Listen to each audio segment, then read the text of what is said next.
নমস্কার, সকলকে স্বাগত জানিয়ে শুরু করছি জীবনের আলো অনুষ্ঠান। সকলে নিশ্চয়ই খুব ভালো আছেন। দেখুন, এই যে পুজো গেল এবং তারপরে আসছে কালী পূজা।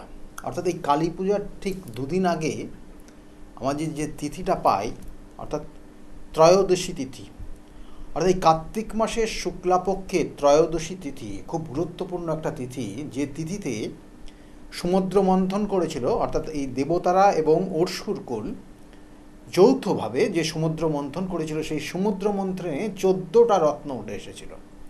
এই 14টা রত্নের মধ্যে সবথেকে গুরুত্বপূর্ণ যে রত্নগুলো ছিল সেটা এই ত্রয়োদশী তিথিতে উঠেছিল। এবং এই ত্রয়োদশী তিথিতে কী উঠেছিল, সেখানে হচ্ছে শ্রীলক্ষ্মী, অর্থাৎ শ্রীলক্ষ্মী উঠে এসেছিল। এবং সেখানে উঠেছিল অলক্ষ্মী উঠে এসেছিল, অর্থাৎ লক্ষ্মীর সঙ্গে সঙ্গে অলক্ষ্মী উঠেছিল। আর তার সঙ্গে কী হয়েছিল, তার সঙ্গে উঠেছিল অর্থাৎ ধন্বন্তরী। আপনারা জানেন ধন্বন্তরী বলতে এখানে চিকিৎসকদের যিনি ঈশ্বর, সেই চিকিৎসকদের ঈশ্বর তিনি উঠে এসেছিলেন এই ধনত্রয়োদশী তিথিতে, অর্থাৎ এই ত্রয়োদশী তিথি শুক্লাপক্ষের ত্রয়োদশী তিথিতে। এবং সেই জন্য এই নির্দিষ্ট দিনটা যারা চিকিৎসক রয়েছেন, ডাক্তার যারা রয়েছেন, তারা ভীষণ ভীষণ গুরুত্বর সঙ্গে এটা মানেন। আমি বিস্তারিত আলোচনা করব, অবশ্যই আলোচনার মধ্যে রাখব। এবং এই তিথিটা আমরা ভীষণভাবে গুরুত্ব দিয়ে আমরা এই নিষ্ঠার সঙ্গে এই দিনটাকে পালন করি। দেখবেন যে এই নির্দিষ্ট দিনে প্রচুর আমরা কেনাকাটা করি, অর্থাৎ কেউ তার সাধ্যমতো মেটাল রিলেটেড, অর্থাৎ কেউ সোনা কেনে, কেউ রূপো কেনে, কেউ তামা কেনে, কেউ দেখা গেলো কাঁসা পেতল এগুলো কেনে। তার সঙ্গে সঙ্গে কেনা হয় আর একটা গুরুত্বপূর্ণ, যেটা ঝাঁটা। কেন কেনা হয় অবশ্যই তার বিস্তারিত আলোচনা করব, যে ঝাঁটা কেন কেনা হয় এই দিন, এবং প্রত্যেকটা জিনিস কেন কেনা হয় তার প্রত্যেকটার বিস্তারিত আলোচনা করব আজকে। এবং তার সঙ্গে সঙ্গে বলবো এই ত্রয়োদশী তিথিতে খুব গুরুত্বপূর্ণ যাদের আর্থিক সমস্যা রয়েছে, অর্থকে শ্রীবৃদ্ধি, অর্থাৎ বলা হয় শ্রীবৃদ্ধি করার জন্য, অর্থাৎ শ্রীকে আরও বৃদ্ধি আনার জন্য আপনার জীবনের এই নির্দিষ্ট যে ক্ষণ, যে তিথি রয়েছে সেটাকে কাজে লাগাতে হবে। এবং সেই জন্য বলছে কালী পুজোর ঠিক দুদিন আগে, অর্থাৎ কালী পুজোর একদিন আগে সেই ত্রয়োদশী তিথি শুরু হয়। এবং এই দিনকে বলা হচ্ছে যে এই নির্দিষ্ট তিথিটা, এই নির্দিষ্ট তিথিতে কি না সমুদ্র মন্থনে যে ধনকুবের উঠে এসেছিল, অর্থাৎ এখানে বলবো যে কুবেরজিও এসেছিল। অর্থাৎ এখানে কুবেরের পুজো করা হয়, এদিনকে লক্ষ্মীর পুজো করা হয়, এদিনকে ধন্বন্তরের পুজো করা হয়, এবং এর সঙ্গে সঙ্গে গণেশজিরও পুজো করা হয় কিন্তু এই নির্দিষ্ট তিথিতে। সেই জন্য যাদের ব্যবসা বাণিজ্যের সমস্যা রয়েছে, আর্থিক সমস্যা যাদের রয়েছে, এই নির্দিষ্ট তিথিটাকে কাজে লাগাতে হবে। এবং এই জন্য বলা হচ্ছে যে এই নির্দিষ্ট তিথিতে কি না দিনই, অর্থাৎ এই যে বিশেষ করে বলা হচ্ছে যে একটা জিনিস, যে ধন্বন্তরী যিনি উঠে এসেছিলেন তার বর্ণনা যদি দিই আমি, তাহলে এখানে বলছে সেই এইরকমই, তিনি চতুর্ভুজা, তার 4টে হাত ছিল, এবং তার সঙ্গে সঙ্গে তার 4 হাতে অর্থাৎ 4 হাতে তার 4টে জিনিস ছিল। যা একটা হাতে ছিল শঙ্খ, আর একটা হাতে ছিল চক্র, আর এক হাতে ছিল অমৃত ভাণ্ডার। অর্থাৎ এই যে অমৃত ভাণ্ডার, একটা কলস, সেই কলস তার কিন্তু আর একটা হাতে ছিল, এবং আর এক হাতে ছিল কি না গুল্মলতা। এই গুল্মলতা আগের দিনে দেখবেন যে চিকিৎসা করা হতো, আয়ুর্বেদিক চিকিৎসা করা হতো, তখন কিন্তু এতটা উন্নত মানের ছিল না যে আপনার অপারেশন বা আপনার ক্ষেত্রে এত কিছু যে ইঞ্জেকশন, এইগুলো কিন্তু এক সময় ছিল না। এবং তখন ছিল গুল্ম জাতীয়, অর্থাৎ গাছের শিকড়, গাছের লতা, গাছের পাতা, এইগুলোর থেকেই কিন্তু ওষুধ তৈরি করা হতো, এবং এই ওষুধটাই মানুষকে প্রয়োগ করা হতো। তাই তিনি যখন উঠে এসেছিলেন, তারা এক হাতে ছিল গুল্ম জাতীয় জিনিস, অর্থাৎ গুল্ম, যেটার থেকে ওষুধ তৈরি করা যায়, আর এক হাতে ছিল চক্র, আর এক হাতে ছিল কি না অমৃত, অর্থাৎ অমৃত সুধা। যে অমৃত সুধা অবশ্যই এর আগে আলোচনা করেছিলাম, কিন্তু ওটা আনছি না। কিন্তু সেই অমৃত একটা কলস ছিল, সেই কলসের মধ্যে ছিল অমৃত, এবং সেটা কিন্তু খুব সুন্দর একটা কলস, যে কলসটাকে বাইরের থেকে মানে বলবো যে চাঁদের মতো উজ্জ্বল লাগছিল। এবং এর সঙ্গে সঙ্গে তার আর এক হাতে ছিল যেমন চক্র, আর এক হাতে ছিল শঙ্খ। এই 4 হাতে তার 4টে জিনিস ছিল এবং তিনি এই সময় উঠে এসেছিলেন। এবং এর সঙ্গে সঙ্গে এই যে 4টে জিনিস, এই অমৃত সুধা বলুন বা 4 হাতের যে 4টে জিনিস রয়েছে, প্রত্যেকটা জিনিসের সঙ্গে এই নির্দিষ্ট তিথিটা গুরুত্ব রয়েছে, সেগুলো আলোচনা অবশ্যই করব। এবং এর সঙ্গে সঙ্গে বলবো যে তিনি উদ্ভব হয়েছিলেন সৃষ্টির পালনকর্তার দেব, অর্থাৎ এই যে সৃষ্টিকে যিনি পালন করছেন, আমরা বলি না জন্ম দিচ্ছেন, পালন করছেন, তারপরে মোক্ষ লাভের দিকে যাচ্ছে আমাদের প্রত্যেকটা। অর্থাৎ কিন্তু এখানে কি হচ্ছে না, ব্রহ্মা, বিষ্ণু এবং মহেশ্বর, বিষ্ণু নারায়ণ, সেই নারায়ণের অর্থাৎ নারায়ণের স্তব করে ভগবান নারায়ণ, তাকে এই নারায়ণের স্তব করে কিন্তু তার আবির্ভাব হয়। অর্থাৎ এই যে আমরা বলছি আজকের আলোচনা, যেটা হচ্ছে ধনতেরাস উপলক্ষে, অর্থাৎ ধনতেরাসটা কেন এতটা কেন মানে বিশেষ করে বলো পপুলারিটি আসলো, কারণ এই ধন্বন্তরীর এই দিনকে জন্ম হয়েছিল 1, আর 2 নম্বর হচ্ছে এই ধন্বন্তরী কিন্তু অ্যাকচুয়ালি কিন্তু যে 14টা রত্ন উঠেছিল তাদের তো প্রত্যেকের একটা নির্দিষ্ট অবস্থান ছিল, যেমন শিবের মাথায় কিন্তু অবস্থান করেছিল গঙ্গা এবং সেখানে চন্দ্রের অবস্থান ছিল, ঠিক এই রকমই লক্ষ্মী, তার কিন্তু নারায়ণের পাশে স্থান হয়েছিল। তারপরে অলক্ষ্মী, যিনি অলক্ষ্মী উঠে এসেছিলেন, সেই অলক্ষ্মীর কিন্তু স্থান হচ্ছিল না, কেউ তাকে নিতে চাইছিল না। তা তখন কিন্তু নারায়ণ স্বয়ং বিষ্ণু তিনি বললেন যে না, লক্ষ্মীর পিছনে অলক্ষ্মীরও অবস্থান রয়েছে এবং অলক্ষ্মীও সেখানেই থাকবে। তাহলে এটাও আলোচনা করব, কিন্তু তার মধ্যে বলবো যে এই ধন্বন্তরী তিনি তাকেও কিন্তু তার সন্তান, তার পুত্র হিসাবে তাকে কিন্তু স্থান দিয়েছিল নারায়ণ।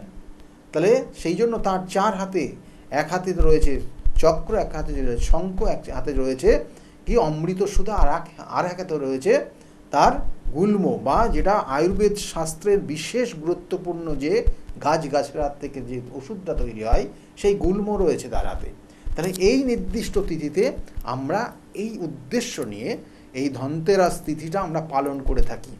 এবং এর সঙ্গে সঙ্গে আর একটা জায়গা বিশেষ করে গুরুত্বপূর্ণ রয়েছে, বলছে আদিদেব ধন্বন্তরী, বলছে ধন্বন্তরী কিন্তু শল্য চিকিৎসক শাস্ত্রের বিশেষ গুরুত্ব ছিল। তাহলে এই একটা জায়গা ভীষণভাবে রয়েছে। এবং তার সঙ্গে সঙ্গে বলবো যে দেখুন, আমরা যে এই ধন্বন্তরী তিথিটা কেন পালন করি, এবং দেখবেন যে আমরা সমস্ত এই তিথিতে বেশ কিছু জিনিস কেনাকাটা করি, কারণ এই নির্দিষ্ট তিথিতে কিছু জিনিস কিনলে সেটা জীবনে কখনো ভীষণ প্রয়োজন হয়ে পড়ে, এবং সেই প্রয়োজনে সেটাকে আমরা কাজে লাগাই। কেন কাজে লাগাই? কারণ বিশেষ করে আমরা বলবো গহনা কাটি, সোনার অলংকার বা রূপোর অলংকার আমরা এই দিনটা কিনি। কেন কিনি? এর পিছনেও রয়েছে কিন্তু পৌরাণিক বিভিন্ন ব্যাখ্যা রয়েছে। কারণ এই পৌরাণিক ব্যাখ্যার মধ্যে বিশেষ করে যে একটা তিথি বলবো, তাহলে এই নির্দিষ্ট তিথিতে বলবো অবশ্যই কি করবেন, পরবর্তীতে অবশ্যই আসছে। এবং এই যে অমৃত, অর্থাৎ এই যে জায়গাটা, সেই জন্য বলা হচ্ছে এই নির্দিষ্ট দিনে কলস কিনবেন। সেটা আপনি কোনো পিতলের কিনতে পারেন, কাঁসার কিনতে পারেন, বা দেখা গেল তামার কিনতে পারেন, যেটা ঠাকুরের জন্য ভীষণ প্রয়োজন। সে তামার বা পিতলের বা কাঁসার ঘটি কিনতে পারেন, কিনলে আপনার জন্য শুভ হবে। বাড়িতে কোনো রকমের কোনো কলস জাতীয় কোনো জিনিস কিনে রাখতে পারেন, এবং তার মধ্যে অবশ্যই এই যে কলসটা যখন আপনি কিনে নিয়ে আসবেন, তার মধ্যে অবশ্যই কোনো দানা শস্য ভরে নিয়ে আসবেন, অর্থাৎ পরিপূর্ণ করে নিয়ে আসবেন। কলসটা খালি অবস্থায় আপনার বাড়িতে নিয়ে আসবেন না। যখন কলসটা কিনে নিয়ে আসছেন, তখন তার মধ্যে যে কোনো জিনিস দিয়ে সেটাকে পরিপূর্ণ করে আপনি আপনার গৃহে নিয়ে আসবেন। তাতে আপনার জীবনে শ্রীবৃদ্ধি হবেই হবে। এবং এর সঙ্গে সঙ্গে বলা হচ্ছে যে এই নির্দিষ্ট তিথিতেই, যেটা ভীষণ গুরুত্বপূর্ণ, কারণ এই নির্দিষ্ট তিথি একটা নির্দিষ্ট সময় রয়েছে। আপনি এই যে ক্রয়গুলো কখন করবেন, এই বছরের একটা নির্দিষ্ট সময় আপনাকে বলে দিই, কারণ এই নির্দিষ্ট সময় বলছে প্রদোষ বলছে প্রদোষকাল, এটা এখানে বলছে প্রদোষকালে সন্ধ্যা 4টে, অর্থাৎ সন্ধ্যা বিকালবেলা 4:58 থেকে 6:43 পর্যন্ত এই যে সময়টা, এই সময়টা প্রদীপ জ্বালানোর জন্য আপনার বাড়ির উপযুক্ত সময়। এবং এই প্রদীপটা কোথায় জ্বালাবেন? যাদের বাড়িতে খুব অসুস্থ মানুষ রয়েছে, যাদের কোনো রকমের অ্যাক্সিডেন্টের যোগ আছে, যাদের বাড়িতে দেখা যাচ্ছে ছোটোখাটো টুকটাক লেগেই যায় কারোর না কারোর, এবং জীবনে আয়ু বৃদ্ধি হওয়ার জন্য এবং যমরাজকে খুশি করার জন্য, তাকে তার সেই কুদৃষ্টির থেকে নিজেকে রক্ষা পাওয়ার জন্য আপনি কি করবেন? ওই ত্রয়োদশীর তিথিতে, ওই প্রদোষকাল, যে প্রদোষকালটার সময় শুরু হচ্ছে সন্ধ্যা 4:58 থেকে 6:34 পর্যন্ত, এই সময়টায় বাড়ির দক্ষিণ দিকে তিলের প্রদীপ দিয়ে প্রদীপ জ্বালিয়ে দেবেন। তিলের প্রদীপ, একটা প্রদীপ জ্বালাবেন, বা এরকম আপনার বাড়ির যে কটা মেম্বার আছে তাদের সুখ শান্তির জন্য, শারীরিক সুস্থতার জন্য ওই দক্ষিণ দিকে মুখ করে প্রদীপটা জ্বালিয়ে দেবেন। তাতে আপনার ক্ষেত্রে আরও ভালো জায়গা হবে। এবং এর সঙ্গে সঙ্গে বলা হয় যে এই নির্দিষ্ট তিথিতে আরও বেশ কিছু ক্রিয়া রয়েছে, কেন সেগুলোও আপনাদেরকে বলবো। যে এই নির্দিষ্ট তিথিতে ধাতুর বেশ কিছু জিনিস রয়েছে, সেগুলো কেনা একদম উচিত না। যেমন লোহার জিনিস কিনবেন না, কারণ লোহার জিনিস আপনি যে উদ্দেশ্য নেই, কারণ আমি এখানে আর একটা জিনিস রয়েছে যে হলুদ জাতীয় জিনিস, হলুদ বর্ণের কোনো ধাতু কিনলে আপনার জন্য সুখ শান্তি বিরাজ করবে, আপনার জীবনে আসবে সেগুলো। লোহা কিনবেন না, কারণ লোহার মধ্যে শনির অবস্থান রয়েছে। লোহা নিয়ে আসলে আপনার জীবনের অনেক ক্ষেত্রে খুব খারাপ পরিস্থিতি তৈরি হতে পারে। সেই জন্য লোহাকে অ্যাভয়েড করবেন। লোহা আছে এইরকম জিনিস কিনবেন না। যেমন স্টিলের বাসন কিনে আনবেন না। স্টিলের যা কিছু আছে তার মধ্যে অবশ্যই লোহার জায়গা রয়েছে, তাই স্টিলের বাসন বা স্টিলের কোনো জিনিস ওই দিনকে কিনবেন না। কিনবেন তামা কিনতে পারেন, ওই দিনকে কিনতে পারেন পিতলের কিনতে পারেন কাঁসার জিনিস কিনতে পারেন, সোনার জিনিস কিনতে পারেন, রূপোর কোনো পাত্র কিনতে পারেন এই দিন। সব থেকে জেনে রাখুন, রূপোর পাত্র এই দিনতে কেনা খুবই খুবই গুরুত্বপূর্ণ একটা দিন। রূপোর পাত্র বা তামার জিনিস কিনা খুব গুরুত্ব রয়েছে এই নির্দিষ্ট জিনিস। এবং এর সঙ্গে সঙ্গে, কারণ এই নির্দিষ্ট দিনটা পড়েছে কিন্তু মঙ্গলবার, তাই মঙ্গলবারে আপনি যেমন দক্ষিণ দিকে প্রদীপ জ্বালানো আপনার জন্য শুভ হবে, এবং তার সঙ্গে সঙ্গে এই কিছু মেটাল, যে মেটালগুলো কিনলে আপনার জীবনে অনেক কিছুর শুভত্ব জায়গা তৈরি হবে। অর্থাৎ আপনি তামার কোনো ঘটি কিনে নিয়ে আসতে পারেন, যে ঘটির মাধ্যমে আপনি তামার পুজোর বাসন হিসাবে ব্যবহার করতে পারেন। তাহলে এই জায়গাগুলোও রয়েছে। এবং এর সঙ্গে সঙ্গে আর কিছু জায়গা রয়েছে বিশেষ গুরুত্বপূর্ণ, কারণ আমি বারবার বলি এই নির্দিষ্ট তিথি বছরে একবারই আসে। তাই কিছু শস্য কিনে নিয়ে আসবেন যেগুলো হলুদ বর্ণের, যেমন যে কোনো ডাল জাতীয়, মুসুরির ডাল বাদে অন্যান্য ডাল, ছোলার ডাল, মটর ডাল এবং তার সঙ্গে সঙ্গে মুগ ডাল, এই যে ডাল জাতীয় জিনিস আপনি বাড়িতে কিনে নিয়ে আসবেন। বা ওই যে ঘটি কিনছেন বা যে পাত্রটা কিনে নিয়ে আসছেন, সেই পাত্রটাকে পরিপূর্ণ করে ওটাও আপনি আপনার গৃহে নিয়ে আসতে পারেন। তাতে কিন্তু আপনার জীবনের উন্নতি হবে, আয় উন্নতি বাড়বে। কারণ এই নির্দিষ্ট তিথিতে আমরা অলংকার কিনি বা সোনার জিনিস কিনি বা রূপোর কোনো অলংকার বা কোনো মেটাল জাতীয় জিনিস কিনি বা হলুদ জাতীয় জিনিস কেনার চেষ্টা করি। কেন? এর পিছনে কি কারণ? বলছে যে আদি যুগে বলা হচ্ছে যে এটা পৌরাণিক বিভিন্ন কাহিনী রয়েছে। আমি কয়েকটা জিনিস আপনাদেরকে তুলে ধরছি এবং সেগুলোর থেকে আমরা বুঝতে পারি যে হ্যাঁ, এই জিনিসগুলো কিনলে আমাদের জীবনে কখনো না কখনো অসময়ে আপনার কাজে লাগে। কি না, তার মধ্যে খুব গুরুত্বপূর্ণ সোনার জিনিস বা অলংকার। কারণ এর পিছনে যে কারণটা রয়েছে, পৌরাণিক কারণ, বলছে রাজা হিমের ছেলে, তার ভাগ্য লেখা হয়েছিল, অর্থাৎ এই হিমের ছেলে তার অ্যাকচুয়ালি অর্থাৎ এই রাজার কোনো সন্তান ছিল না, কিন্তু বলবো নিষ্ঠার সঙ্গে বিভিন্ন ধরনের বিভিন্ন কর্ম করে এবং তার সঙ্গে সঙ্গে ঈশ্বরের আশীর্বাদ নিয়ে তার সন্তান আসে। এবং সেই সন্তানের কিন্তু সেখানে লিপিবদ্ধ হয় যে এই সন্তানের কতদিন, জন্মগ্রহণের পর কতদিন সে বাঁচবে। এবং জ্যোতিষশাস্ত্রে তাকে উল্লেখ করে দেওয়া হয়েছিল যে তার জন্ম হবে ঠিকই এবং সে তার শৈশব ভালো যাবে, কিন্তু বিবাহের 4 দিনের মাথায় তার মৃত্যুবরণ হবে। জ্যোতিষ শাস্ত্রে যে তার কুষ্ঠিতে লেখা হয়েছিল যে তার বিবাহের 4 দিনের পর তার মৃত্যুর যোগ আছে। তাহলে এটা যখন রাজা জানলো, তখন সেই রাজা কিন্তু কিছু খুব সৎ মানুষ ছিল, কিন্তু সেই রাজা তাকে বিবাহ দেওয়ার আগ্রহ প্রকাশ করেনি। কিন্তু এক সময় তার সেই সন্তান প্রেমে পড়ে যায় এবং সে তার পাশের গ্রামে এক কন্যার সঙ্গে তার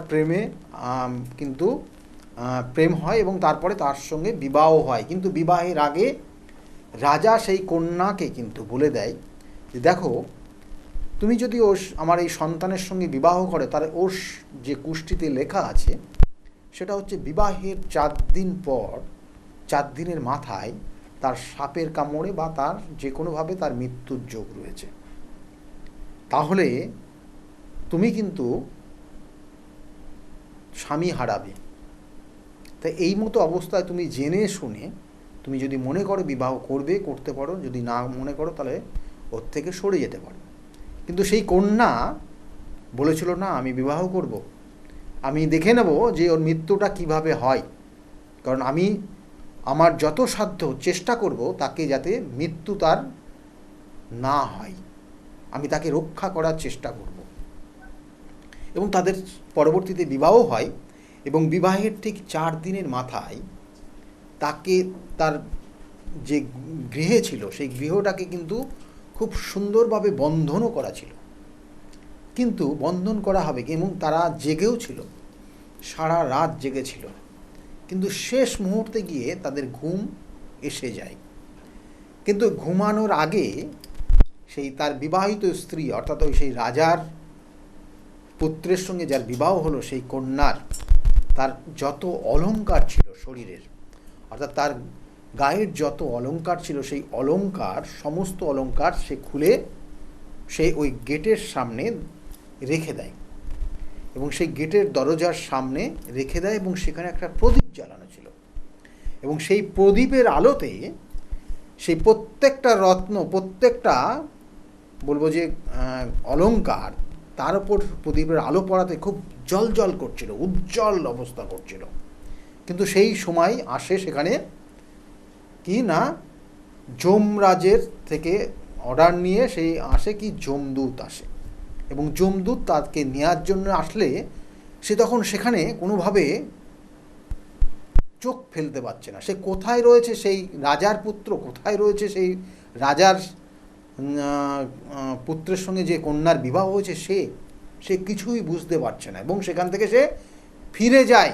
কারণ ফিরে যেতে বাধ্য হয়, কারণ সেখানে ওই কে কোথায় রয়েছে সেটা সে কোনোভাবে স্থির করতে না পারার জন্য ওইখানে দাঁড়িয়ে যায় এবং দাঁড়াতে একটা সময়, অর্থাৎ সময় পার করতে করতে এক সময় সেখানে দিনের বেলা হয়ে যায় এবং দিনের বেলা হয়ে যাওয়া অর্থাৎ পরের দিন হয়ে যায় এবং সেই 4 দিন পার হয়ে গেলে তার আর মৃত্যু হবে না, সেটাও লেখা ছিল, অর্থাৎ 4তম দিনেই তার মৃত্যুর যোগ। কিন্তু যেহেতু 5ম দিন পড়ে যায়, পরের দিন সূর্য উঠে যায়, সেই জন্য বাধ্য হয় সেই যমদূতরা সেই যমালয়ে ফিরে যায় এবং পরবর্তীতে জীবন, অর্থাৎ তাদের ঘুম থেকে উঠে দেখে তাদের গহনাগাটি সমস্ত ছড়ানো রয়েছে, অলংকার ছড়ানো রয়েছে এবং তারা জীবিত এবং সেই রাজপুত্র জীবিত। এবং এইখান থেকে সেই প্রথা আসলো যে না, এই নির্দিষ্ট দিন সেই অলংকারই তাদেরকে সহযোগিতা করেছিল তার স্বামী একটা খুব খারাপ পরিস্থিতি, তার ভাগ্যকে পরিবর্তন করেছিল সেই স্বর্ণ অলংকার বা তার যে অলংকার ছিল সেই অলংকার। সেই জন্য এই নির্দিষ্ট তিথিতে যে কোনো অলংকার বা রত্ন কেনা খুব খুব গুরুত্বপূর্ণ, কারণ এই অলংকার বা এই রত্ন আপনার জীবনের একটা সময় না একটা সময় কাজে অবশ্যই লাগে। সেক্ষেত্রে হয়তো খুব খুব খারাপ পরিস্থিতির মধ্যে গেলেও কিন্তু সেই অলংকার প্রয়োজন হয়। এই জন্য এই তিথি মেনে আপনি যদি কিনতে পারেন তবু বলবো সেক্ষেত্রে খুব শুভ রয়েছে। এরপরে কি রয়েছে, ভারীতে, অর্থাৎ এই যে আপনি এই নির্দিষ্ট তিথিতে বলছে ধন সম্পদ বৃদ্ধি হয়, এই নির্দিষ্ট দিনে আপনি যা কিনবেন সেটা অক্ষয় হয়ে থাকে এবং আপনার জীবনের দিন দিন বৃদ্ধি হবে। আপনি যদি ওই দিনকে সোনা কেনেন, সোনার বৃদ্ধি হবে। আপনি রূপো কিনলে আপনার সেক্ষেত্রে ধন সম্পত্তি বৃদ্ধি হবে। ওই দিন আপনার অনেকে দেখবেন সম্পত্তি ক্রয়ের জন্য বুকিং করে, অর্থাৎ বুকিং করে, অ্যাডভান্স করে। তাহলে এই জিনিসগুলো এই নির্দিষ্ট তিথিতে রয়েছে, কারণ এটা কৃষ্ণ, অর্থাৎ এটা হচ্ছে এই নির্দিষ্ট তিথিটা বলা হয় যে শুক্লা পক্ষের ত্রয়োদশী তিথি, কারণ এই নির্দিষ্ট তিথিতে সমুদ্র মন্থন হয়েছিল। এবং এই নির্দিষ্ট দিনে আপনি আপনার বাড়ির গৃহের উত্তর দিকে কুবেরজি এবং ধন্বন্তরীকে আপনি পুজো করতে পারেন। বিশেষ করে উত্তর দিকটা পরিষ্কার পরিচ্ছন্ন রাখার চেষ্টা করবেন এবং বাড়ির, অর্থাৎ সারা বাড়ির বিভিন্ন স্থান পরিষ্কার পরিচ্ছন্ন রাখার চেষ্টা করবেন, কারণ কুবেরজি আপনার আসবে উত্তর দিক থেকে এবং উত্তর দিকে আমরা বলি না কুবেরের অবস্থান রয়েছে, সেই দিক থেকে আপনার সম্পত্তি, সেই দিক থেকে আপনার অর্থ সবটা কিন্তু আগমনের স্থান। সেই জন্য ওই দিকে আপনি যদি ঘিয়ের প্রদীপ জ্বালাতে পারেন কুবেরজির উদ্দেশ্য নিয়ে, আপনি যদি ঘিয়ের প্রদীপ সন্ধ্যার থেকে সারাটা রাত আপনি জ্বালিয়ে রাখতে পারেন আপনার বিশেষ করে ঠাকুর ঘরের স্থানে উত্তর দিকে মুখ করে, তাহলে কিন্তু আপনার জীবনের অনেক কিছু শ্রীবৃদ্ধি হবে। এবং এর সঙ্গে সঙ্গে দেখবেন যে আপনার ক্ষেত্রে দেখা হচ্ছে অনেক জাতক জাতিকার আমরা দেখি না সাধারণত যে শত্রুতার জায়গা রয়েছে, শত্রুর কারণে আপনি খুব সমস্যায় রয়েছেন এবং তার কারণে আপনি অনেক ধরনের সমস্যায় ভুগছেন এবং সেটার জন্য কিন্তু দক্ষিণ দিক, সেই দক্ষিণ দিকে তিলের প্রদীপ জ্বালিয়ে আপনি কিন্তু সেই আপনার প্রার্থনা জানাতে পারেন, তাতে আপনি সেখান থেকে বেরোতে পারবেন। এবং বারবার বলি যে এই নির্দিষ্ট তিথিটা সবথেকে শুভ সময়, শুভভাবে কাজে লাগানো হয় এবং আপনার ক্ষেত্রে বিভিন্ন ধরনের সমস্যা থাকতে পারে। আমি এর পরে যে এপিসোডটা করব খুব গুরুত্বপূর্ণ এবং এই তিথিতে, এই ক্ষণে আপনার ক্ষেত্রে কি কি করলে পারে আপনার জন্য শুভত্ব হবে, সেটা কিন্তু বিশেষভাবে বিস্তারিত আলোচনা থাকবে। যাই হোক, আমার চেম্বারগুলো একটু বলে দিই, কারণ আমার ক্ষেত্রে আমার যে চেম্বার রয়েছে সেক্ষেত্রে প্রত্যেক সোমবার রয়েছে, ব্যারাকপুরে চেম্বার রয়েছে। ব্যারাকপুরে সোমবার 12টার থেকে 4টে পর্যন্ত পাবেন আর ঠিক ওই দিনই সেকেন্ড হাফে 5টার থেকে 8টা পর্যন্ত পাবেন শ্রীরামপুর চেম্বার রয়েছে।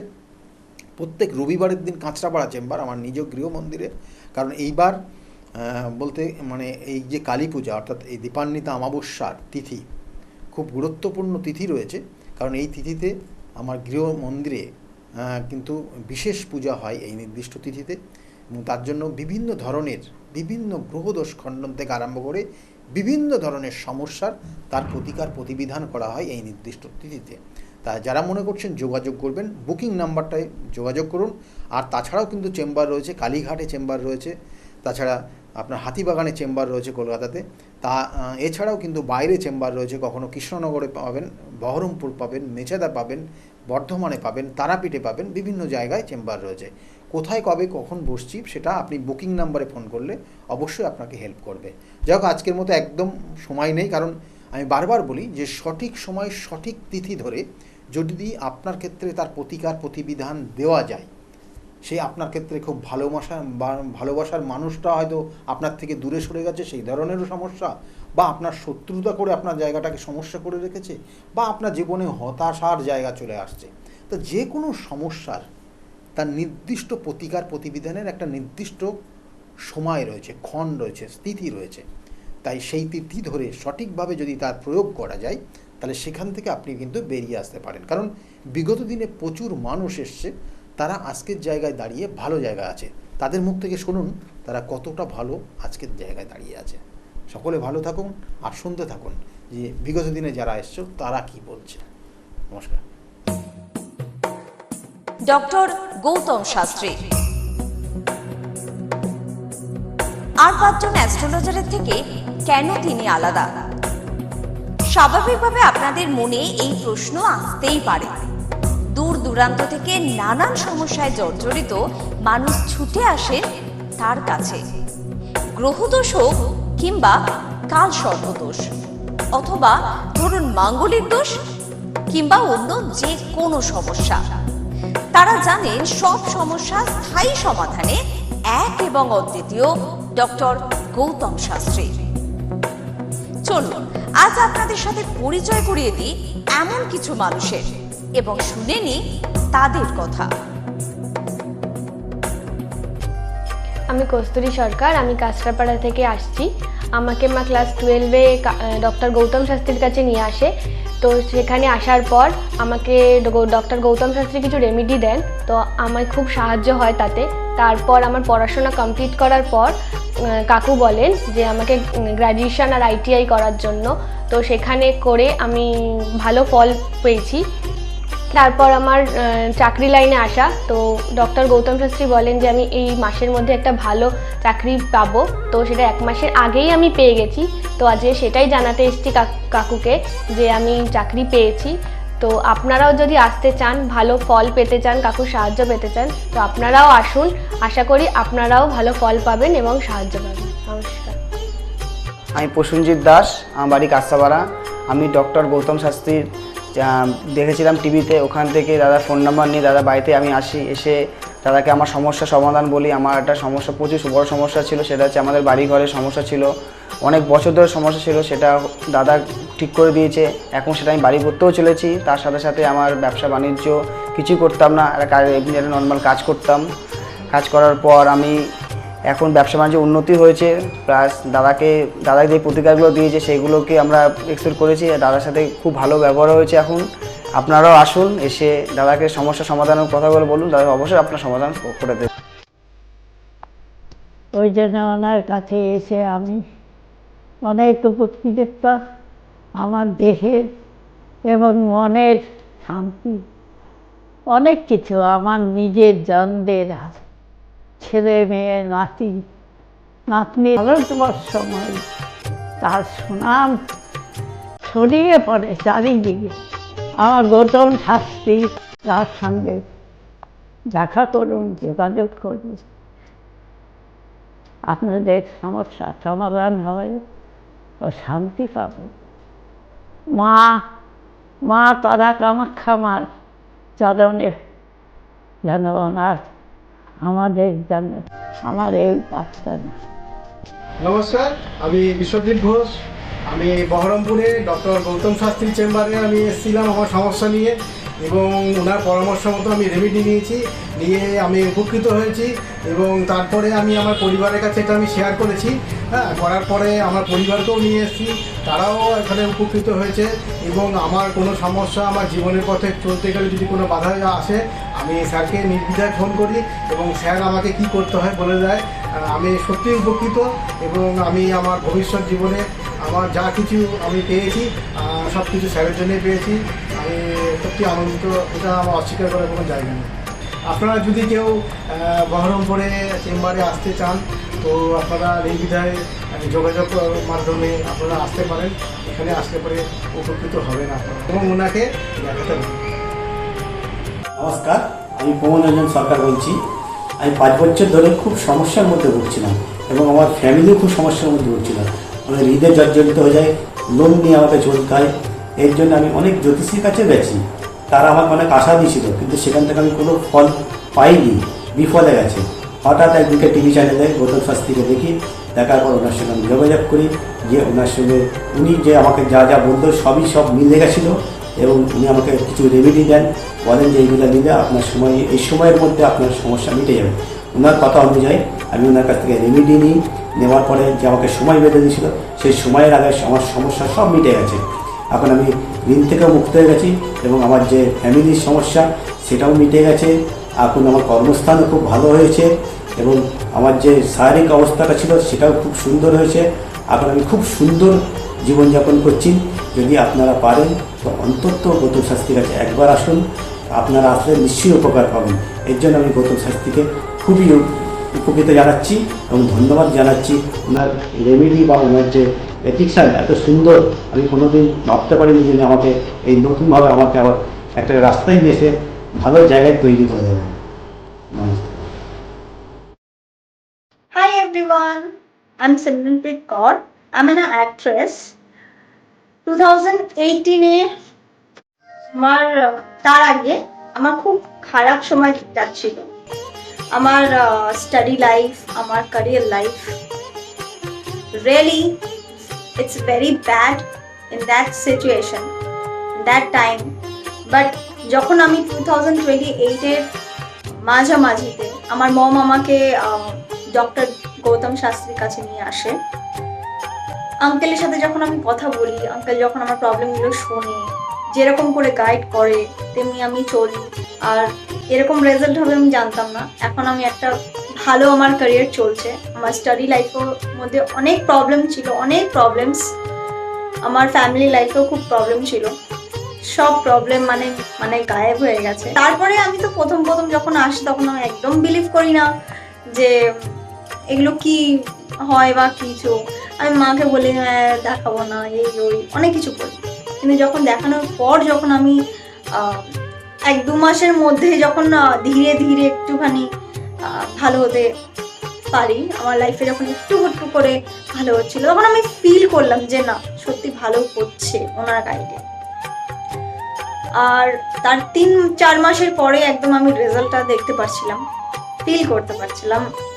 আর আপনারা যদি চান যে আপনাদের লাইফের প্রবলেমগুলো সলভ হোক, 100% সলভ হবে, গ্যারেন্টি। আপনারা আসুন, আঙ্কেলকে দেখান, আর আপনাদের আর আঙ্কেল যেরকম গাইড দেবে তেমনি যদি আপনি চলবেন তাহলে একদম সঠিক হয়ে যাবে, একদম সাকসেস পাবেন আপনি। আমি হালিশহর থেকে এসেছি।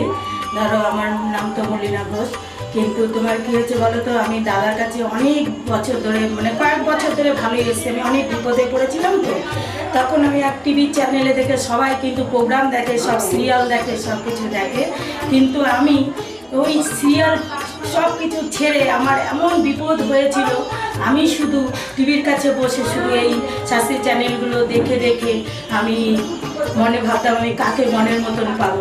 পেলাম যে সবাই এত চ্যানেলে, কিন্তু আমি সবাইকে দেখেছি, আমার দাদাকেই আমার খুব পছন্দ হলো। আমি খোঁজ করতে করতে করতে করতে আমি এমন বিপদ যে আমি এই বিপদে কি করে উঠবো, তখন ওই দাদার কাছে আসলাম। খোঁজ পেয়ে জিজ্ঞাসা করতে করতে তখন দাদার কাছে এসে, আমার অনেক বড় বিপদ ছিল, আমার ছেলে স্বামী সব নিয়ে আমার বাড়ির খুব অবস্থা খারাপ ছিল। আজকে ওনার কাছে এসে আমি অনেক উপকার পেয়েছি।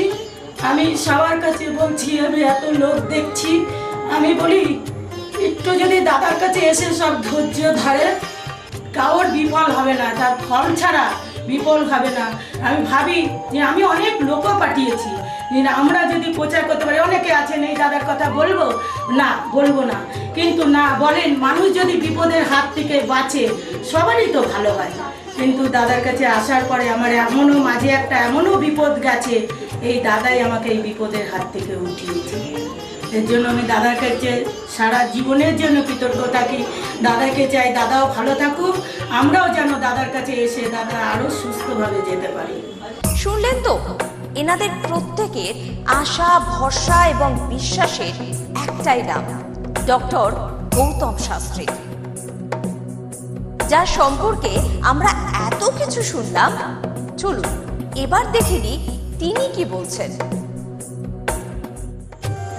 আজকের যে ফিডব্যাক আপনারা পাচ্ছেন, এগুলো কিন্তু আমার সবটাই আমার গুরুদেবের আশীর্বাদ। কারণ গুরুদেব আমাদেরকে একটা জিনিসই বলেছিলেন যে যেভাবেই হোক মানুষকে উপকার করলে তোমার কিন্তু আগামী দিনে দেখবে তোমার মানুষ কিন্তু তোমার পাশে এসে দাঁড়াবে। এবং সেইভাবেই আমি কিন্তু যেভাবে সকলের উপকার বা আমি যতটা কাজ করছি সকলে উপকৃত হচ্ছে, এবং এর জন্য আমিও কিন্তু খুব আনন্দ পাই যখন তারা বলে যে না দাদা, আমি আপনার এই কারণে এই জন্য এসেছিলাম, এই কাজটা আমি পেয়ে গেছি। সুতরাং আমিও চাই যে এইভাবে মানুষের পাশে থেকে মানুষকে সহযোগিতা করে মানুষকে আরও ভালো জায়গায় পৌঁছে দেওয়া। যাদের খুব দুঃখের মধ্যে, কষ্টের মধ্যে আছে, তাদেরকে কিছুটা গাইড করে তারা যদি আরও ভালো জায়গায় যেতে পারি এবং ভালো জায়গায় তাদেরকে যদি নিয়ে যেতে পারি, এটাই হচ্ছে আমার মেন উদ্দেশ্য। অর্থাৎ তারা যদি আরও ভালো জায়গায় যেতে পারে, সেখান থেকে যে আনন্দ উপভোগ করতে পারবো আমি, সেটা কিন্তু চিরস্থায়ী থেকে যাবে। তাহলে আর দেরি কেন, চটপট ফোন করুন 9836410969 অথবা 833580 05-241 এই নাম্বারে। শুধুমাত্র একটি ফোন যা পাল্টে দিতে পারে আপনার গোটা জীবন। জ্যোতিষবিদ, বাস্তুবিদ, হস্তরেখা বিশারদ ও gold medallist doctor Gautam Shastri, এক এবং অদ্বিতীয়।